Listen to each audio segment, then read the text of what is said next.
వాక్య ధ్యానంలోకి వెళ్దాం.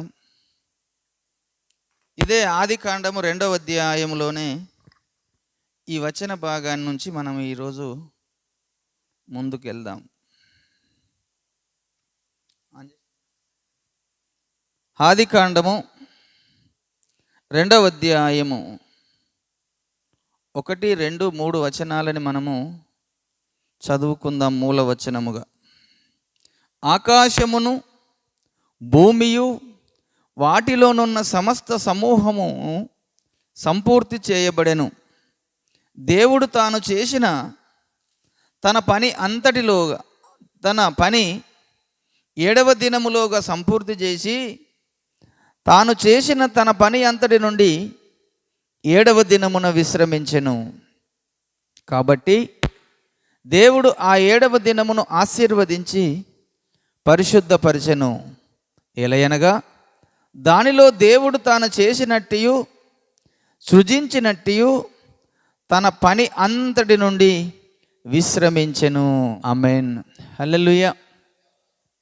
దేవుని పిల్లలారా, చదువుకున్న వచన భాగాన్ని మనం ఒక్కసారి ఆలోచన చేస్తే, పరీక్షిస్తే, దేవుడు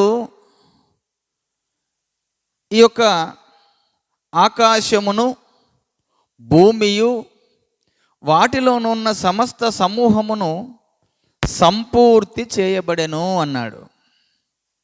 ఏంటిదేంటిదట?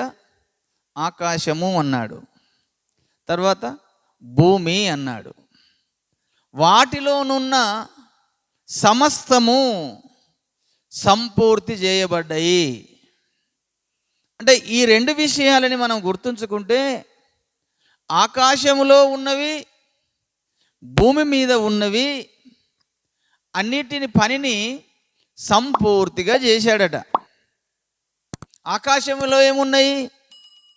మనకు కనబడేటి ఆకాశం కనబడుతుంది, ఆకాశం మీద నక్షత్రాలు కనబడుతున్నాయి, తర్వాత సూర్యుడు కనబడుతున్నాడు, చంద్రుడు కనబడుతున్నాడు. అంతే కదండి, ఆకాశం కనబడేటి. ఇప్పుడు ఆకాశాలు మనకు ఏం కనబడుతున్నాయి అంటే నక్షత్రములు, సూర్యుడు, చంద్రుడు. సూర్యుని కలుగజేశాడు, చంద్రుని కలుగజేశాడు, నక్షత్రములు కలుగజేశాడు. అవి ఆకాశంలో ఉండేటివి. మరి భూమి మీద ఉండేటి ఏంటి? మళ్ళీ భూమి మీదకి వస్తే, భూమి మీద సముద్రాలు, నదులు, చెట్లు, జంతువులు, పక్షులు, జలచరములు, తర్వాత భూమి, మనుషుడు. అంతే కదండి. నువ్వు ఏదన్నా తీసుకో, భూమి మీద ఇంకా ఉండేటి కొండలు, గుట్టలు కనబడుతుంటాయి, సముద్రాలు కనబడుతుంటాయి, నదులు కనబడుతుంటాయి.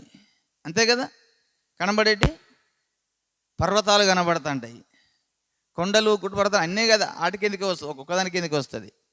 తర్వాత చెట్లు కనబడుతున్నాయి, పక్షులు కనబడుతున్నాయి, జలచరములు కనబడుతున్నాయి, జంతువులు కనబడుతున్నాయి, చివరికి మనుషులు కూడా కనబడుతున్నారు.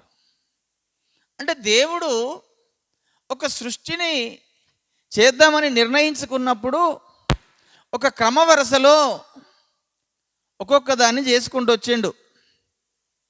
6 దినములలోగా సృష్టిని సంపూర్తి చేశాడట.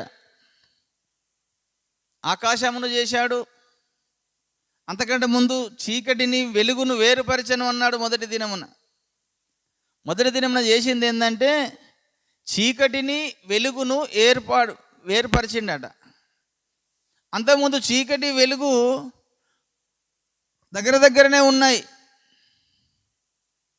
కానీ ఒకరోజు ఆ చీకటిని వెలుగుని వేరుపరిచిండు, అంటే దూరపరిచిండు.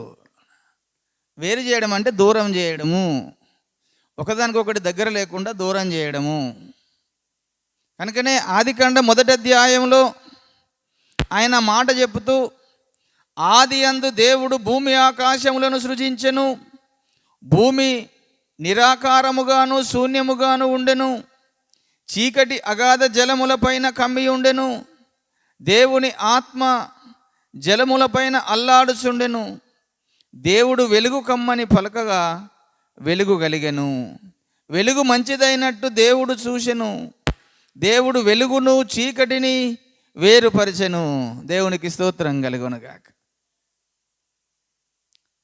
వెలుగును చీకటిని వేరుపరిచిండు.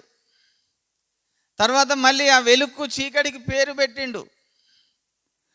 అది కింద చెప్తారు 2వ వచనములో, 4వ వచనములో, 3వ వచనం. దేవుడు వెలుగు కమ్మని పలకగా వెలుగు కలిగెను. దేవుడు వెలుగు మంచిదైనట్టు దేవుడు చూసెను. దేవుడు వెలుగును చీకటి వేరుపరిచెను.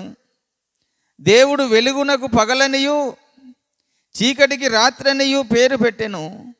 అస్తమయమున ఉదయము కలగగా ఒక దినమాయెను అన్నాడు. వెలుగు చీకటి అనంటే ఏమిటి? పగలు రాత్రి అనగా అర్థం ఏమిటి అంటే, ఒక్కొక్క దాన్ని మనము దాని లోపటిలోకి వెళ్తే అందులో చాలా దేవుని యొక్క జ్ఞానము లోపల దాగి ఉన్నది. వెలుగు చీకటి అనేవి రెండు కూడా ఒకరోజు దేవుని సముఖములో ఉన్నవే.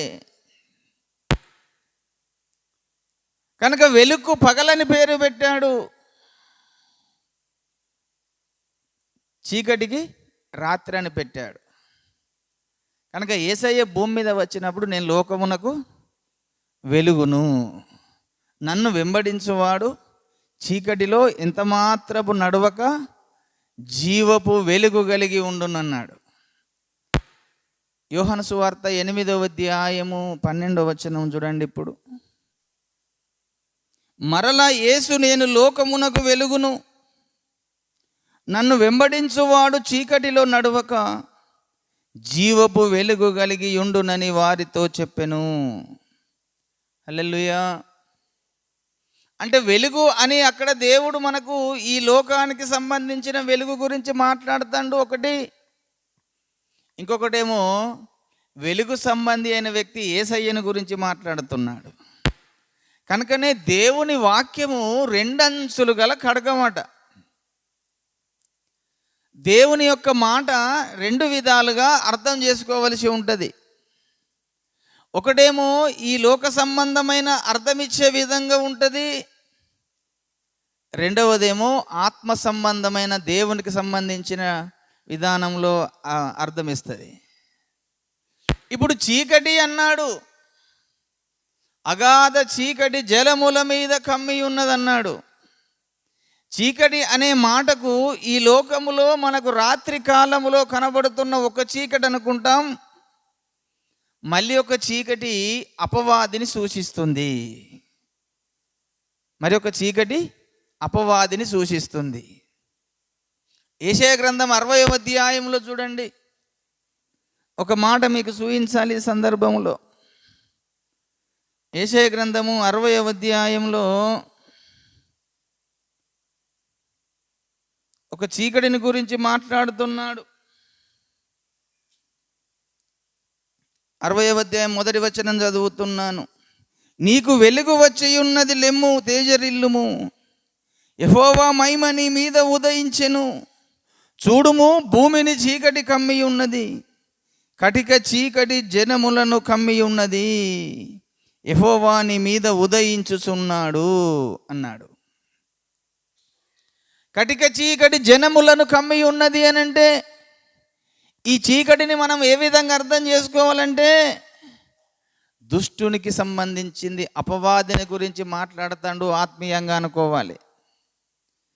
కనుకనే తెసలోనిక రాసిన పత్రిక 5వ అధ్యాయంలో మరి ఒక మాట కనబడుతుంది. తెసలోనిక రాసిన పత్రిక 5వ అధ్యాయంలో 5వ వచనం, మీరందరూ 4 నుంచి చదువుతున్నాను, లేకుంటే సహోదరులారా, ఆ దినము దొంగవలె మీ మీదికి వచ్చుటకు మీరు చీకటిలో ఉన్నవారు కారు. మీరందరూ వెలుగు సంబంధులను పగటి సంబంధులనై ఉన్నారు. మనము రాత్రి వారము కాము, చీకటి వారము కాము. హల్లెలూయా.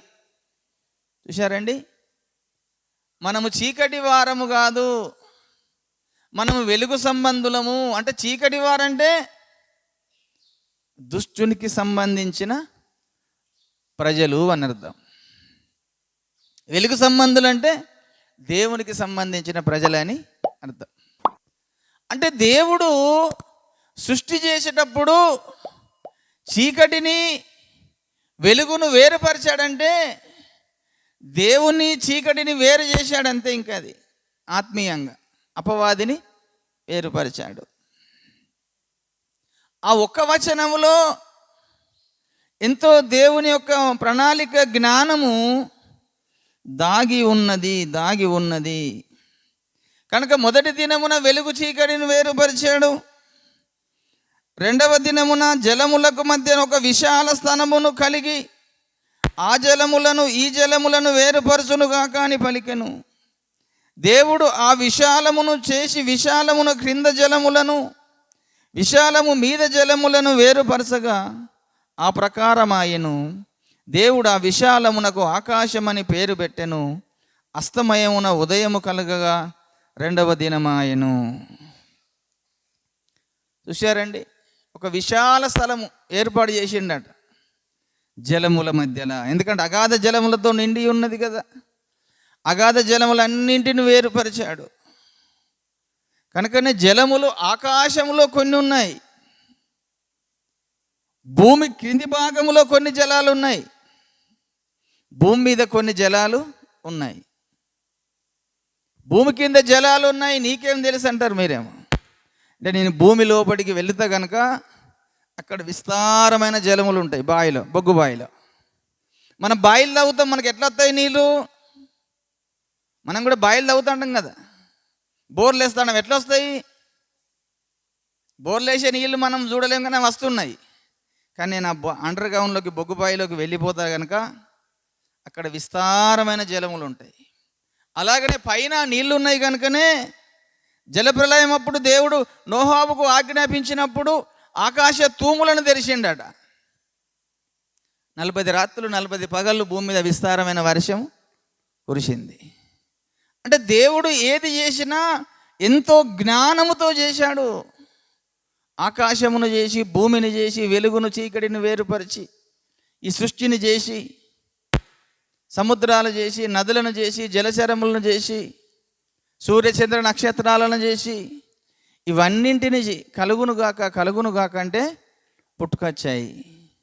ఆ తర్వాత 6వ దినమున మాత్రం కలుగునుగాక అనలేదు. మనుషుని చేసేటప్పుడు తన సొంత హస్తాలతో తన స్వరూపములో తన పోలికలో మనుషుణ్ణి చేశాడు. ఈ 6 దినముల సృష్టి మనకు అర్థమైతే దేవుని యొక్క ప్రణాళిక మనకు అర్థమవుతుంది. కనుక దేవుడు త్రిత్వమై ఉన్నాడు. దేవుడు అన్ని కాలాల్లో పనిచేస్తూ వస్తున్నాడు. ఒక్కొక్క కాలంలో ఒక్కొక్క విధంగా తన పని జరిగించుకుంటూ వస్తున్నాడు. కానీ ఆది కాండములో 6 దినములు పనిచేసి 7వ దినమున దేవుడు విశ్రాంతి తీసుకున్నాడట.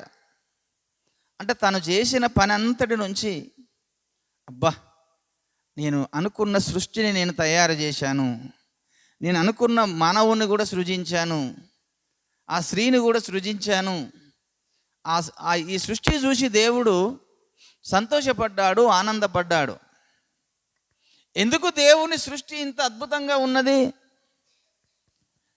అనంటే అది ఒక ఆయన జ్ఞానంలో ఆశ్చర్యము కలిగించే విధంగా ఉందట.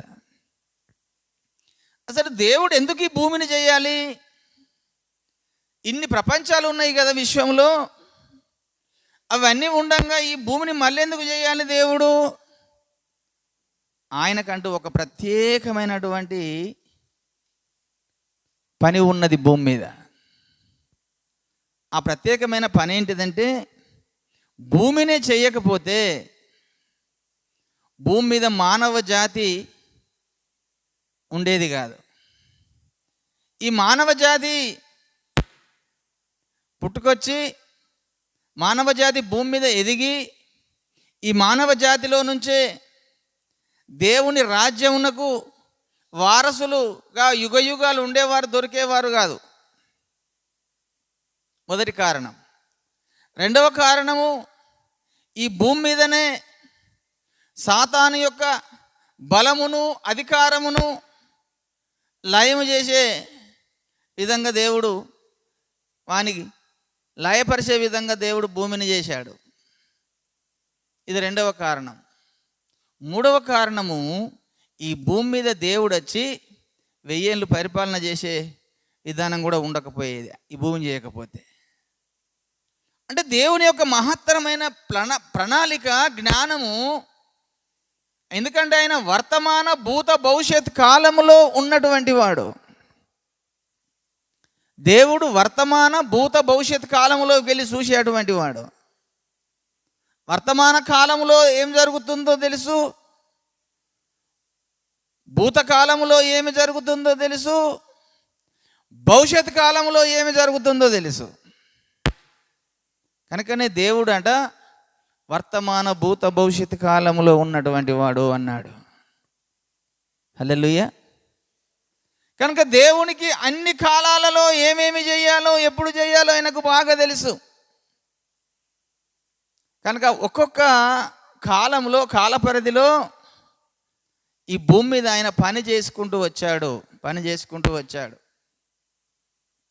ఈ 7 దినముల సృష్టి యొక్క అద్భుతమైనటువంటి పని విధానం మనకాడ 6 దినముల సృష్టి కనబడుతుంది, 7వ దినం విశ్రాంతి దినం కనబడుతుంది.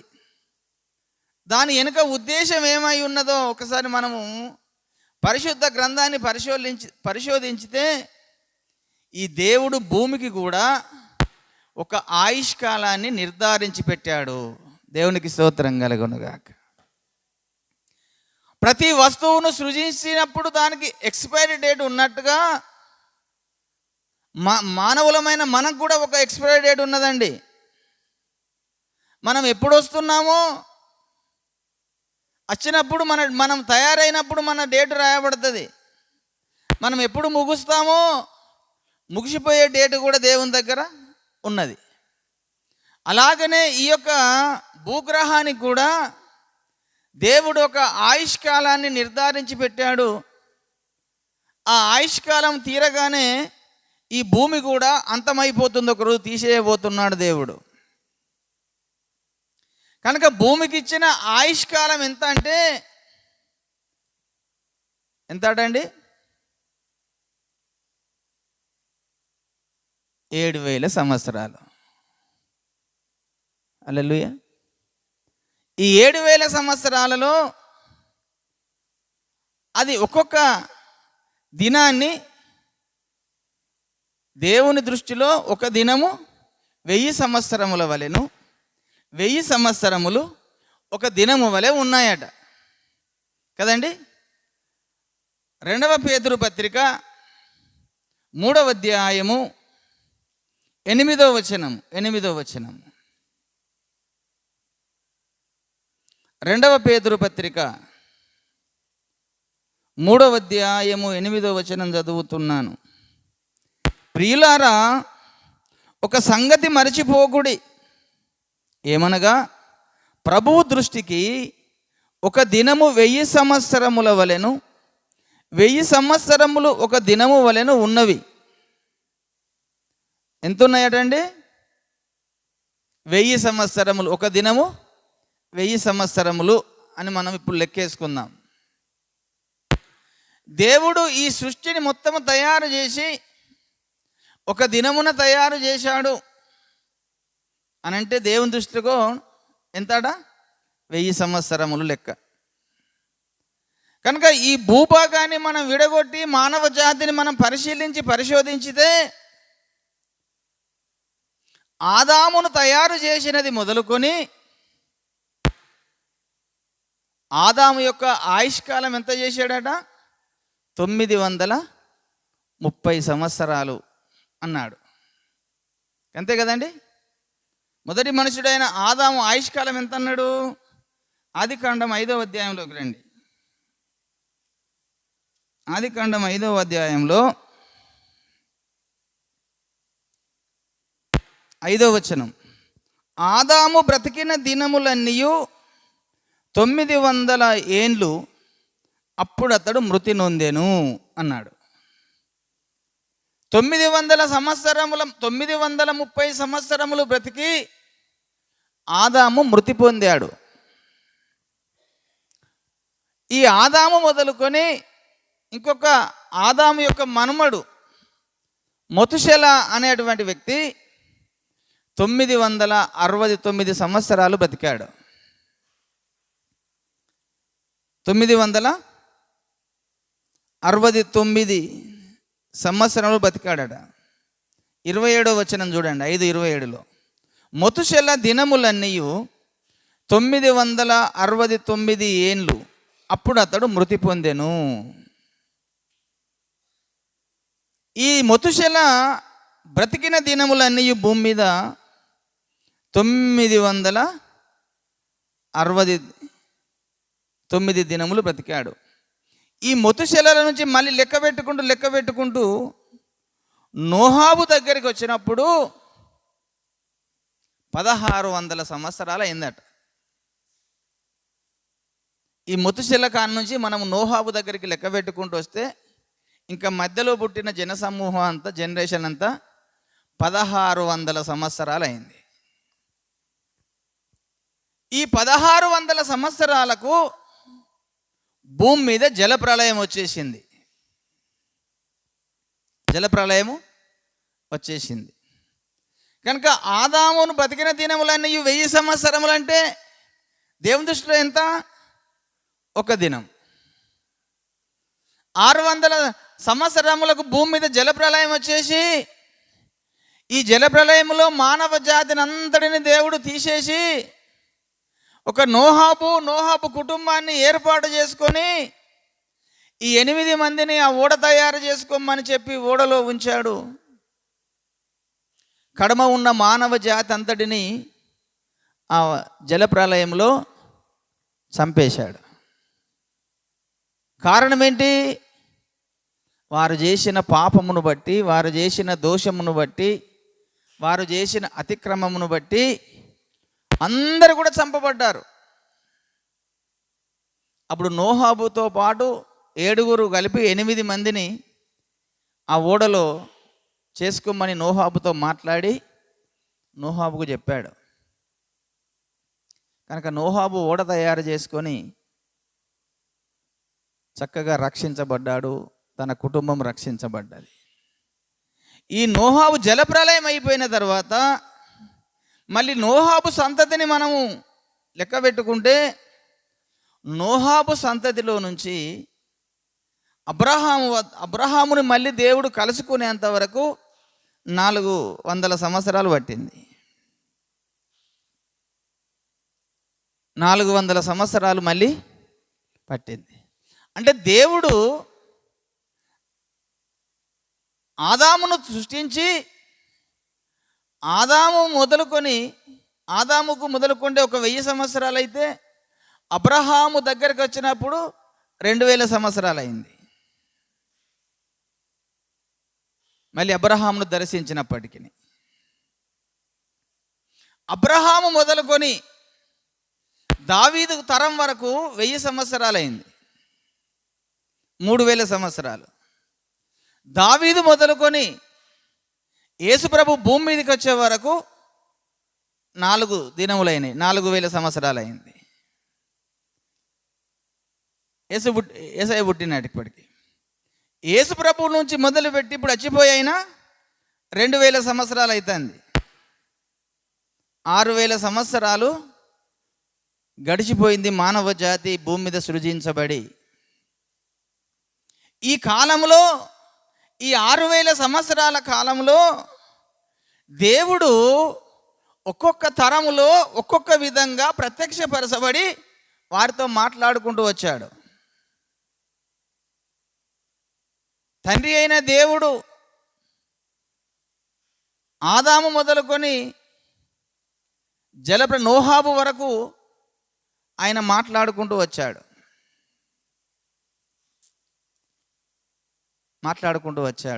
అబ్రహాంతో కూడా మాట్లాడాడు. ఆడికి తండ్రి అయిన దేవుని యొక్క మాటలు ఆపివేశాడు.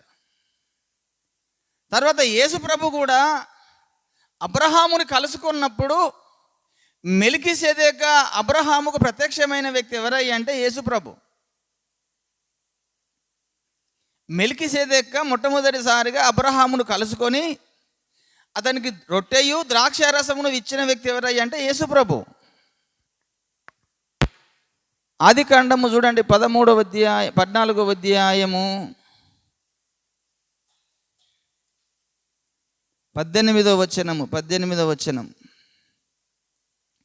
మరియు షాలేము రాజైన మెల్కీసెదెకు రొట్టెను ద్రాక్షారసమును తీసుకొని వచ్చెను. అతడు సర్వోన్నతుడగు దేవుని యాజకుడు.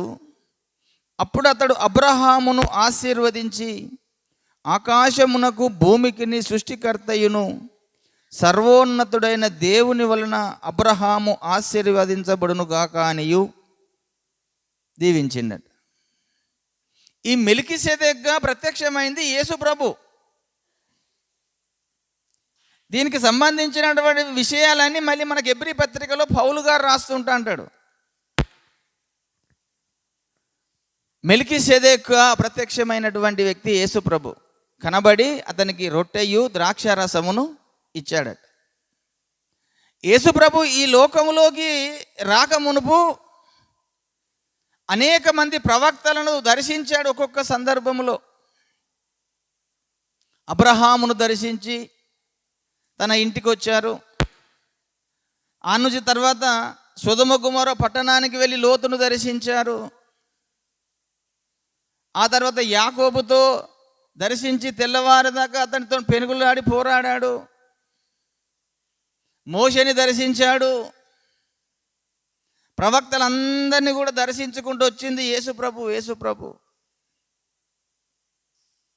కానీ ఒక దినమున ఇదే యేసు ప్రభు శరీరధారిగా భూమి మీదకి వచ్చేటప్పటికి 4000 సంవత్సరాలు పట్టింది. దేవునికి స్తోత్రం కలుగునుగాక.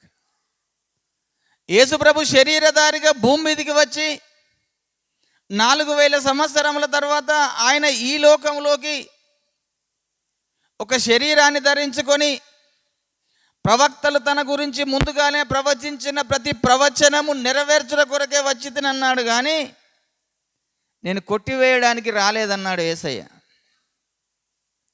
తనకు ముందుగా తనను గురించి ఎంతమంది ప్రవక్తలు ప్రవచించారో ఆ ప్రవక్తలు ప్రవచనములు నెరవేర్చుటకే వచ్చితినన్నాడు.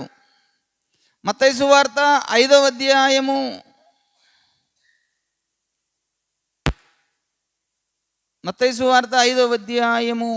17వ వచనం అనుకుంటా. ధర్మశాస్త్రమునైనను ప్రవక్తల వచనములైనను కొట్టివేయ వచ్చితినని తలంచవద్దు, నెరవేర్చుటకే గాని కొట్టివేయుటకు నేను రాలేదు అన్నాడు. దేవునికి స్తోత్రం కలుగునుగాక. అంటే యేసు ప్రభు భూమి మీదికి వస్తాడు అని అనేక మంది ప్రవక్తలు ముందుగాలు ప్రవచించారట. ఆ ప్రవక్తలు ప్రవచించిన ప్రతి ప్రవచనము నెరవేర్చుట కొరకు యేసు ప్రభు 2000 సంవత్సరాల క్రితము ఈ లోకంలోకి వచ్చాడు. మనకు 2000 సంవత్సరాల క్రితం. అంటే తన గురించి ఎంతోమంది ప్రవక్తలు ముందుగా ప్రవచించారు. ఏ వ్యక్తి కొరకు కూడా ముందుగా ప్రవచించిన వాళ్ళు ఎవరు లేరు. ఇప్పుడు మనం పిలుచుకున్న దేవతలు అనేవారు ఎవరు ఉన్నా కానీ వారి కొరకు ముందుగా ప్రవచించి చెప్పిన వారు ఎవరూ లేరు. కానీ యేసు ప్రభు గురించి మాత్రము క్లుప్తంగా చెప్పారు అనేక మంది ప్రవక్తలు. దానికి సాదృశ్యంగా కూడా అబ్రహాము మొరియా పర్వతం మీదకి ఇస్సాకును తీసుకుపోయినప్పుడు తన సొంత కుమారుణ్ణి వధించమని చెప్పినప్పుడు దేవుడు అబ్రహాము తన కుమారుణ్ణి తీసుకొని మొరియా పర్వతంలోకి వెళ్ళి ఒక బలిపీఠము కట్టి కట్టెలు వేర్చి కుమారుణ్ణి ఆ యొక్క కట్టెల మీద పెట్టి కత్తి లేవట్టినప్పుడు దేవుడు, అబ్రహామా నీ విశ్వాసాన్ని నేను కనుగొన్నాను, నువ్వు నాకు భయపడుతున్నావని నాకు అర్థమైపోయింది, నీ కుమారుణ్ణి ఏమి చెయ్యకు అనగానే వెంటనే పక్కకు చూడు, అక్కడ ఒక పొట్టేలు ఉన్నదని చెప్పి ఆ యొక్క అడవిలో అరణ్యంలో ఆ కొండ మీద ఒక పొట్టేలు కనబడ్డదట. ఆ గొర్రె పిల్లని తీసుకొని వధించు అన్నాడు. అప్పుడు అబ్రహాము మొట్టమొదటిసారిగా ఆ గొర్రె పిల్లని తీసుకొని వధించాడు ఆ బలిపీఠం మీద. తన కుమారుణ్ణి చంపవలసిన అబ్రహాము తీసుకెళ్ళి చంపడానికి మొదలుపెట్టినప్పుడు దేవుడు మాట్లాడాడు, నువ్వు నాకు భయపడుతున్నావా, నేను గుర్తెరిగాను అబ్రహామా, నీకు నా భయం ఉన్నది కనుక నీ కుమారుణ్ణి కాదు, అదిగో ఆ గొర్రె పిల్లను చంపమని చెప్పి ఒక సూచన చూయించాడు. అదేవిధంగా ఇశ్రాయేలందరూ ఐగుప్తులో 430 సంవత్సరములు బానిసలుగా ఉండి విడుదల పొందే సమయానికి మీరు పస్కా బలి పశువును వధించుడి, గొర్రె పిల్లను తీసుకొని, నిర్దోషమైన మగ గొర్రె పిల్లను తీసుకొని దాన్ని వధించుడి అన్నాడు. అది కూడా ఆ గొర్రె పిల్ల కూడా మనకు యేసయ్యకు సాదృశ్యమై ఉన్నది కనుక నిర్గమకాండము 12వ అధ్యాయంలో ఆ పస్కా బలి పశువు గురించి చెప్తాడు. ఆదికాండం 22వ అధ్యాయంలో అబ్రహాము గురించి చెప్తాడు. తర్వాత 1 కొరింథీ పత్రిక 5వ అధ్యాయము 7వ వచనములో మన పస్కా బలి పశువు అయిన క్రీస్తు వధించబడిన అంటాడు పౌలు గారు. అంటే యేసయ్య రాకమునుపు ఒక సూచన ముందుగానే ప్రవక్తలకు సూచించబడ్డది, ఈ విధంగా వస్తాడని. బాప్తిసమిచ్చి యోహాను కూడా యేసయ్య తన దగ్గరికి రాగ చూసి, ఇదిగో లోక పాపమును మోసుకొని పోవు దేవుని గొర్రెపిల్ల అన్నాడు. యోహాను సువార్త 1వ అధ్యాయం 29వ వచనంలో, యోహాను సువార్త 1వ అధ్యాయం 29వ వచనంలో, ఇదిగో లోక పాపమును మోసుకొని పోవు దేవుని గొర్రెపిల్ల అని బాప్తిసమిచ్చి యోహాను యేసుని చూసి అంటున్నాడు. ఒక గొర్రెపిల్లగా వస్తాడు, ఆయన మౌనిగా వస్తాడు అన్నాడు. గొర్రెపిల్లగానే వచ్చాడు, ఆయన అందరి పాపములు ఆయన మీద వేసుకున్నాడు, చనిపోయాడు, సమాధి చేయబడ్డాడు, 3వ దినమున లేచాడు, వెళ్ళిపోయాడు. తన పని ముగించబడ్డది. అప్పటికొని ఆయన ఎప్పుడైతే వెళ్ళిపోతున్నాడో అప్పుడు 2000 సంవత్సరాలు భూమి మీద గడిచిపోయాయి. యేసయ్య పని అక్కడికి సంపూర్తి అయిపోయింది. కనుకనే శిష్యులకు చెప్తూ యోహాను సువార్త 14వ అధ్యాయంలోను 16వ అధ్యాయంలోను ఒక మాట చెప్తున్నాడు చూడండి. కొంతకాలమైన తర్వాత మీరు నన్ను చూడరు, మరి కొంతకాలమైన తర్వాత మీరు నన్ను చూసేదరు అన్నాడు శిష్యులతోని. అప్పుడు వాళ్ళు ఆశ్చర్యపోయారు ఆ మాట చెప్పి, ఏం ప్రభువా, నువ్వు మాకు గూఢభావంగా ఎందుకు చెబుతున్నావు, మాకు అర్థం కావడం లేదు అన్నాడు. 16వ అధ్యాయం 16వ వచనం, కొంచెము కాలమైన తర్వాత మీరిక నన్ను చూడరు, మరి కొంచెము కాలము వరకు నన్ను చూసేదరని చెప్పాను. కాబట్టి ఆయన శిష్యులతో కొందరు కొంచెము కాలమైన తర్వాత నన్ను చూడరు, మరి కొంచెము కాలమున నన్ను చూసేదరని నేను తండ్రి యొద్దకు వెళ్ళుచున్నాననియు ఆయన మనతో చెప్పి ఉన్న మాట ఏమిటనియు ఒకరితో ఒకడు చెప్పుకొనిరి. కొంచెము కాలమని ఆయన చెప్పుచున్నది ఏమిటి, ఆయన చెప్పుచున్న సంగతి మనకు తెలియదని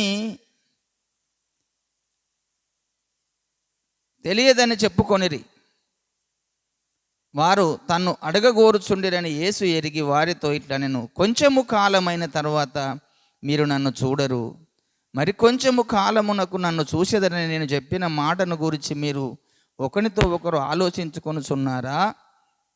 మీరు ఏడిచి ప్రలాపింతురు కానీ లోకము సంతోషించును, మీరు దుఃఖింతురు కానీ మీ దుఃఖము సంతోషమగునని మీతో నిశ్చయముగా చెప్పుచున్నాను అన్నాడు. యేసయ్య ఎప్పుడైతే ఈ లోకంలో నుంచి నేను వెళ్ళిపోతున్నాను తండ్రి దగ్గరికి అని చెప్పినప్పుడు ఆయనకు వచ్చిన పని ముగించబడ్డది. మరి ఇప్పుడు మళ్ళీ ఎవరు పని చేస్తున్నారు?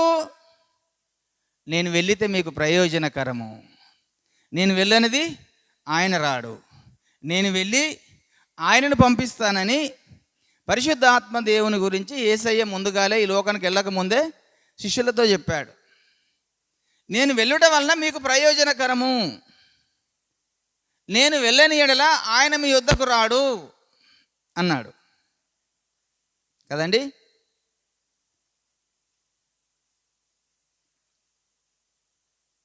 ఒక 16వ అధ్యాయం, యోహాను సువార్త 16వ అధ్యాయం 7వ వచనం చదువుతున్నాను. అయితే నేను మీతో సత్యము చెప్పుచున్నాను, నేను వెళ్ళిపోవడం వలన మీకు ప్రయోజనకరము, నేను వెళ్ళని ఎడల ఆదరణకర్త మీ యొద్దకు రాడు, నేను వెళ్ళిన ఎడల ఆయనను మీ యొద్దకు పంపుదును. ఆయన వచ్చి పాపమును గూర్చియు నీతిని గూర్చియు తీర్పును గూర్చియు లోకమును ఒప్పుకొనజేయును. లోకులు నాయందు విశ్వాసం ఉంచలేదు గనక పాపమును గూర్చియు, నేను తండ్రి యొద్దకు వెళ్ళుట వలన మీరిక నన్ను చూడరు గనక నీతిని గూర్చియు, ఈ లోకాధికారి తీర్పు పొంది ఉన్నాడు గనక తీర్పును గూర్చియు ఒప్పుకొనజేయును. నేను మీతో చెప్పవలసిన ఇంకను అనేక సంగతులు కలవు కానీ ఇప్పుడు మీరు వాటిని సహింపలేరు. అయితే ఆయన అనగా సత్యస్వరూపి అయిన ఆత్మ వచ్చినప్పుడు మిమ్మల్ని సర్వసత్యములోకి నడిపించును. ఆయన తనంతట తాను ఏమీ బోధింపక వేటిని వినునో వాటిని బోధించి సంభవించబోవు సంగతులను మీకు తెలియను. ఆయన నా వాటిలోనివే తీసుకొని మీకు తెలియజేయును గనుక నన్ను మహిమపరచును. దేవునికి స్తోత్రం కలుగునుగాక. ఇప్పుడు మనము పరిశుద్ధాత్మ వశములో ఉన్నాము. యేసయ్య వెళ్ళిపోయినది మొదలుకుంటే 2000 సంవత్సరాల నుంచి మనము ఆదరణకర్త అయిన పరిశుద్ధాత్మ దేవుడు లోకానికి దిగి వచ్చాడు కనుక ఆయన వశంలో ఉన్నాం. ఇలాగూ 6 దినముల సృష్టిలో దేవుడు ఒక్కొక్క విధముగా పనిచేసుకుంటూ వచ్చి 7వ దినమున విశ్రమించాడు. అలాగనే ఒక దినమునకు 1000 సంవత్సరముల వలెను, 1000 సంవత్సరములు ఒక దినము వలెను దేవుని దృష్టికి ఉన్నవి గనుక తండ్రి అయిన దేవుడు ఈ భూమి మీద పనిచేసిన కాలము 2000 సంవత్సరాలు. తర్వాత యేసయ్య కూడా 2000 సంవత్సరాల కాలం నుంచి భూమి మీద పని చేసుకుంటూ వచ్చాడు. కానీ ఆయన శరీరధారిగా వచ్చి ఈ లోకంలోకి వచ్చి పనిచేసిన కాలం మాత్రము 33.5 సంవత్సరాలే. కానీ 2000 సంవత్సరాల నుంచి ఆయన పని చేసుకుంటూనే వస్తున్నాడు, అందరిని దర్శించుకుంటూనే వస్తున్నాడు. ఆ తర్వాత ఆయన వెళ్ళిపోయిన తర్వాత ఆదరణకర్త అయినగా పరిశుద్ధాత్మ దేవుణ్ణి ఈ లోకానికి పంపించినప్పుడు పెంతెకోస్తు అనే దినము నాడు పరిశుద్ధాత్మ దేవుడు భూమి మీదకి దిగి వచ్చి ఉన్నాడు. ఇప్పుడు భూమి మీద దేవుడుగా మనకు ప్రత్యక్షం అవుతున్న వ్యక్తి ఎవరై అంటే పరిశుద్ధాత్మ దేవుడు. దేవునికి స్తోత్రం కలుగునుగాక. పరిశుద్ధాత్మ దేవుని వశంలో ఈరోజు మనం అందరం ఉన్నాము. ఒక కాలంలో మనకు ఉందన్న పూర్వీకులు ఆదాము మొదలుకొని అబ్రహాము కాలం వరకు తండ్రి అయిన దేవుని వశంలో ఉన్నారు. అబ్రహాము మొదలుకొని యేసయ్య భూమి మీదకి వచ్చేంత వరకు, పని ముగించేంత వరకు యేసయ్య వశంలో ఉన్నారు. మనం ఇప్పుడు పరిశుద్ధాత్మ దేవుని వశంలో ఉన్నాము. దేవుడు చేసిన సృష్టి 6 దినములు గడిచిపోతున్నవి. ఇక మిగిలిందల్లా ఒకటి దేవుని యొక్క రాకడ. దేవుని యొక్క రాకడ, ఆ దేవుని యొక్క రాకడ అతి సమీపం అవుతుంది, అతి దగ్గర అవుతుంది. కనుక దేవుని రాకడ సమీపం అవుతుంది కనుక పరిశుద్ధాత్మ దేవుని పని కూడా ముగియబడుతుంది. మన మధ్యలో నుంచి పరిశుద్ధాత్మ దేవుడు వెళ్ళిపోయే కాలం కూడా ఒకటి ఉన్నది.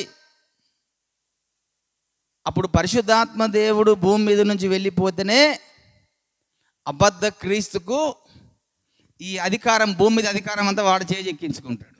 2వ తెస్సలోనిక పత్రిక 2వ అధ్యాయం 8వ వచనం చదువుతున్నాను.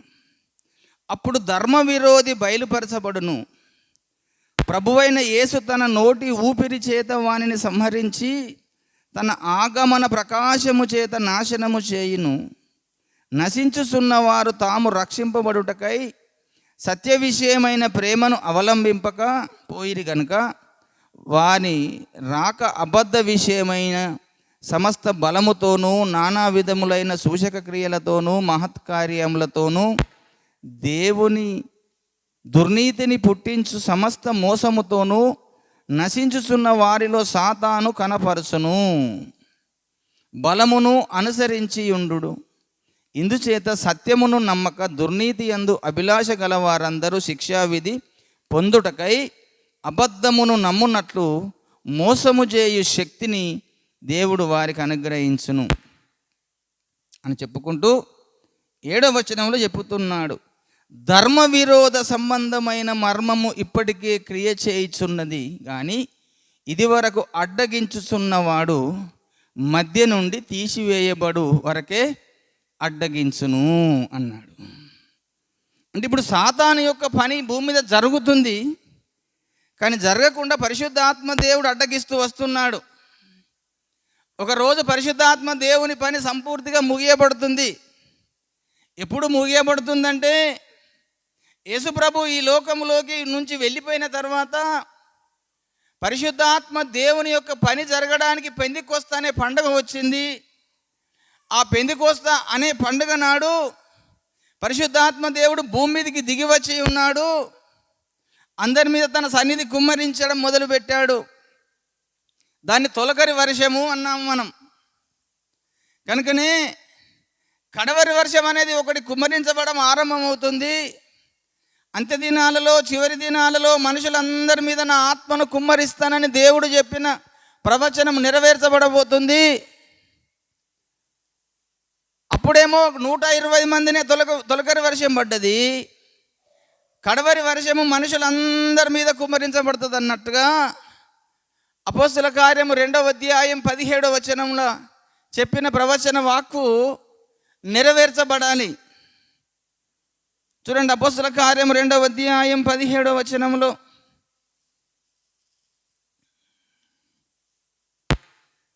అంత్య దినముల యందు నేను మనుషులందరి మీద నా ఆత్మను కుమ్మరించెదను అన్నాడు. అంటే మనుషులందరి మీద ఆత్మ కుమ్మరించబడే కాలమే కడవరి వర్షకాలము. కడవరి వర్షకాలము పరిశుద్ధాత్మ దేవుని పని సంపూర్తి ఎప్పుడవుతుందంటే కడవరి వర్షము భూమి మీద ఎప్పుడైతే కుమ్మరించబడుతుందో, మనుషులందరి మీద కుమ్మరించబడుతుందో అప్పుడు ఆయన పని సంపూర్తిగా ముగియబడుతుంది. ఆ తర్వాత ఆయన మన మధ్యలో నుంచి వెళ్ళిపోతాడు.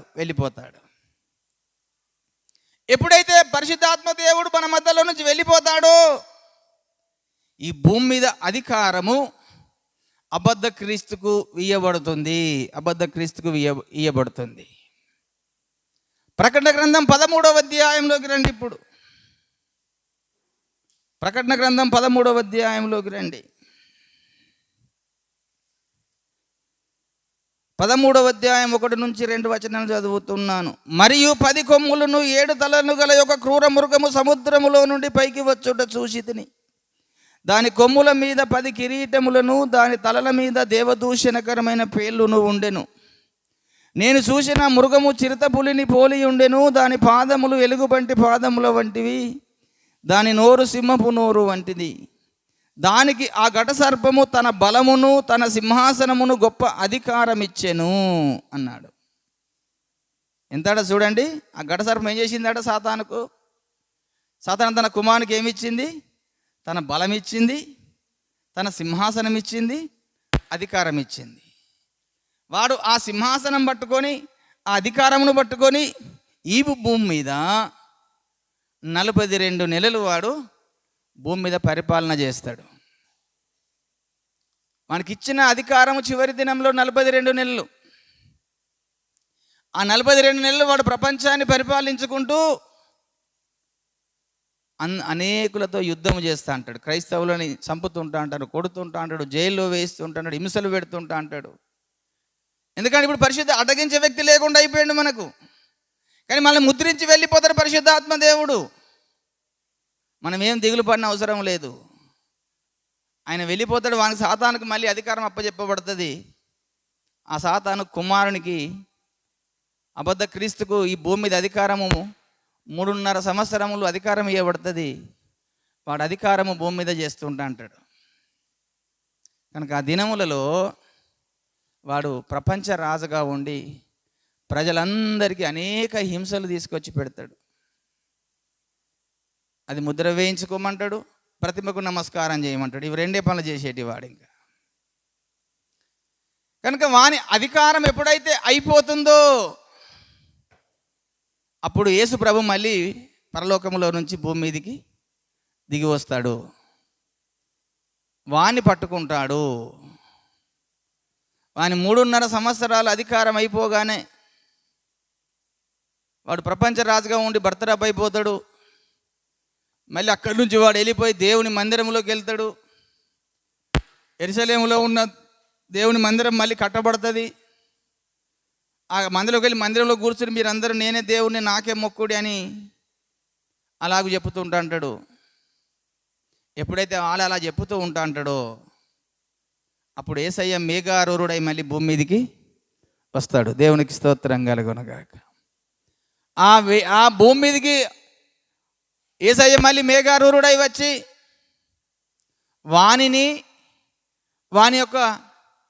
వాని వెంబడించిన అబద్ధ ప్రవక్తను పట్టుకొని అగ్ని గంధకములు గల మండుగుండములు వాని ప్రాణంతోనే వేస్తాడు. ప్రకటన గ్రంథం 19వ అధ్యాయము ఈ వచన భాగం చూడండి, 20వ వచనం. అప్పుడు ఆ మృగమును దాని ఎదుట సూచక క్రియలు చేసి దాని ముద్రను వేయించుకొని వారిని, ఆ మృగపు ప్రతిమకు నమస్కరించిన వారిని మోసపరిచిన ఆ అబద్ధ ప్రవక్తయు పట్టబడి వారిద్దరు గంధకములతో మండు అగ్నిగుండములో ప్రాణంతోనే వేయబడిరి. కడమవారు గుర్రముల మీద కూర్చున్న వాని నోట నుండి వచ్చిన ఖడ్గము చేత వధించబడిని. వారి మాంసమును పక్షులన్నీ కడపార తినెను. వీరిద్దరు ప్రాణంతోనే పట్టబడి అగ్నిగంధకముల గుండములో వేయబడతారు. ఇక మిగిలిందల్లా సాతానుని కూడా వచ్చి పట్టుకొని వానికి పెద్ద సంఖ్యలతో వేసి 1000 సంవత్సరములు వాని అగాధంలో బంధిస్తాడు. ఆ అగాధంలో ఎప్పుడైతే సాతానుని కూడా 1000 సంవత్సరములు అగాధంలో బంధించుతాడు, వాడు అగాధంలో 1000 సంవత్సరాలు ఉంటాడు. ఆ కింది 20వ అధ్యాయం చూడండి, 20వ అధ్యాయం 1వ వచనంలో. మరియు పెద్ద సంఖ్యలను చేత పట్టుకొని అగాధం యొక్క తాళపు చెవిగల యొక్క దేవదూత ప్రలోకంలో నుండి దిగివచ్చుట చూసితిని. అతడు ఆది సర్పమును అనగా అపవాదియు సాతాను అను పేరు ఆ ఘట సర్పమును పట్టుకొని 1000 సంవత్సరములు వానిని బంధించి అగాధములో పడవేసి ఆ 1000 సంవత్సరములు గడుచు వరకు ఇక జనములను మోసపరచకుండునట్లు అగాధమును మూసివేసి దాని ముద్ర వేసెను. అటుపిమ్మట వాడు కొంచెము కాలమైన తర్వాత విడిచిపెట్టబలెను అన్నాడు. ఇప్పుడు వాడిని తీసుకెళ్ళి అగాధములో వేసేస్తాడు. ఇప్పుడు ఈ భూమి మీద క్రియ చేస్తున్న సాతాను పని అంతా కూడా అప్పుడు లయమైపోతుంది. ఆడికి 6000 సంవత్సరాలు సంపూర్తి అయిపోతాయి. ఇక మిగిలింది 7వ దినము ప్రవచనం నెరవేర్చు. ఆ 7వ దినమే యేసు ప్రభు భూమి మీదకి వచ్చి 1000 ఏళ్ళ రాజ్య పరిపాలన చేయబోతున్నాడు. దేవునికి స్తోత్రం కలుగునుగాక. 1000 సంవత్సరములు క్రీస్తు రాజ్య పరిపాలన ఉంటుంది భూమి మీద. ఆ 1000 ఏళ్ళ పరిపాలన అయిపోయినప్పుడు అప్పుడు 7000 సంవత్సరాలు సంపూర్తి అయిపోతాయి. అప్పుడు దేవుడు ఈ ఆకాశమును భూమిని సృజించిన దేవుడు మళ్ళీ వాటిని లేకుండా తీసివేస్తాడు. పంచభూతములన్నీ మిక్కటమైన వేండ్రముతో లయమైపోతాయి అన్నాడు. అదే పేతురు గారు చూడండి, పేతురు రాసిన రెండవ పత్రిక 3వ అధ్యాయము 10-11 చదువుతున్నాను. అయితే ప్రభు దినము దొంగ వచ్చినట్లుగా వచ్చును. ఆ దినమున ఆకాశములు మహాదానితో గతించిపోవును, పంచభూతములు మిక్కటమైన వేండ్రముతో లయమైపోవును, భూమియు దాని మీదన్న కృత్యములు కాలిపోవును. ఇవన్నీ ఇట్లు లయమైపోవునవి గనుక ఆకాశములు రగులుకొని లయమైపోవునట్టియు పంచభూతములు మహావేంద్రముతో కరిగిపోవునట్టియు దేవుని దినపు రాకడ కొరకు కనిపెట్టుచు దానిని ఆశతో ఆపేక్షించుచు మీరు పరిశుద్ధమైన ప్రవర్తనతోనూ భక్తితోనూ ఎంతో జాగ్రత్త గలవరై ఉండవలెను. అయినను మనం ఆయన వాగ్దానమును బట్టి కొత్త ఆకాశముల కొరకును కొత్త భూమి కొరకును కనిపెట్టుచున్నాము. వాటి యందు నీతి నివసించును. దేవునికి స్తోత్రం కలుగునుగాక. ఈ 1000 ఏళ్ళు గడిచిపోయిన తర్వాత ఇప్పుడున్న దేవుడు చేసిన ఈ భూమి, ఆకాశములు, పంచభూతములు అన్నీ కూడా లయమైపోతాయి. అప్పుడు భూమికి దేవుడు నియమించిన ఆయుష్కాలం పూర్తయిపోతుంది, 7000 సంవత్సరాలు. అప్పుడు ఈ భూమి, ఆకాశము, పంచభూతములు అన్నీ కూడా లయమైపోయి మళ్ళీ దేవుడు కొత్త ఆకాశమును కొత్త భూమిని మన కొరకు సృజిస్తాడు. ఆ కొత్త భూమి, కొత్త ఆకాశంలో ఇక పాపం ఉండకుండా నీతి మాత్రమే నివసిస్తుంది. ఆ కొత్త ఆకాశం, కొత్త భూమిలో దేవుడైనటువంటి యేసయ్య తన సంఘమైన మనము కలిసి మళ్ళీ ఏదైనా తోటలో ఆదాము అవ్వలను ఏ విధంగా జత చేసినట్టుగా మనల్ని జత చేసి ఇక కొత్త ప్రపంచాలను సృజించే క్రమాన్ని దేవుడు మనకు అప్పచెప్పుతాడు. వాటి కొరకు మనం సిద్ధపడగలిగి ఉండాలి. దేవునికి స్తోత్రం కలుగునుగాక. కనుక దేవుడు చేసిన 7 దినముల సృష్టి యొక్క విధానాన్ని పరిశుద్ధ గ్రంథములో దేవుడు రాయించి పెట్టాడు. దాన్ని తెలుసుకొని మనం జాగ్రత్త జ్ఞానం సంపాదించుకొని ఉండాలి. మనం చివరి దినాలలో ఉన్నాము, చివరి కాలంలో ఉన్నాము, యేసయ్య త్వరగా రాబోయే సమయంలో ఉన్నాము, అబద్ధ క్రీస్తు రాబోయే సమయంలో ఉన్నాము, పరిశుద్ధాత్మ దేవుని పని ముగించుకునే సమయంలో ఉన్నాము. కనుక నీతిని అనుసరించి నడుచుకునే వారముగా ఉండాలి. దేవుని బిడ్డనే అని చెప్పుకొని దేవుని జ్ఞానం సంపాదించుకొనక, దేవుని మాటకు లోబడక, చెడ్డ ఇష్టం వచ్చినట్టు చెడ్డ పనులు చేసి అక్రమాలు, అన్యాయాలు, మోసాలు చేసుకుంటూ ఉంటే చివరికి నీ స్థాయి కొత్త ఆకాశంలో కొత్త భూమిలో ఉండకుండా పోతుంది. 1000 ఏళ్ళ పరిపాలనలో ఉండకుండా పోతుంది. తీసి నిన్ను అవతల పడేస్తాడు. జాగ్రత్త. దేవుని రాజ్యం మనం ఇంత భక్తి చేసి ఇంత పరిశుద్ధంగా వండుకుంటూ చివరికి దేవుని రాజ్యాన్ని పోగొట్టుకుంటే ప్రయోజనం ఏమి లేదు. దేవుని రాకడ దగ్గర అవుతుంది. పరిశుద్ధాత్మ దేవుడు మన మధ్య వెళ్ళిపోయే సమయం ఆసన్నం అవుతుంది. కనుక మనము జాగ్రత్త కలిగి అంత్య దినాల్లో, చివరి దినాల్లో ఉన్నాం. మనం చక్కగా పరిశుద్ధంగా, నీతిగా, యథార్థంగా, న్యాయంగా బ్రతికి మన భక్తి జీవితాన్ని కొనసాగించుకుంటూ ముందుకు సాగుదాం. ఈ కొద్ది మాటలు దేవుడు దీవించునుగాక. ఆమేన్. ప్రార్థన చేసుకుందాం.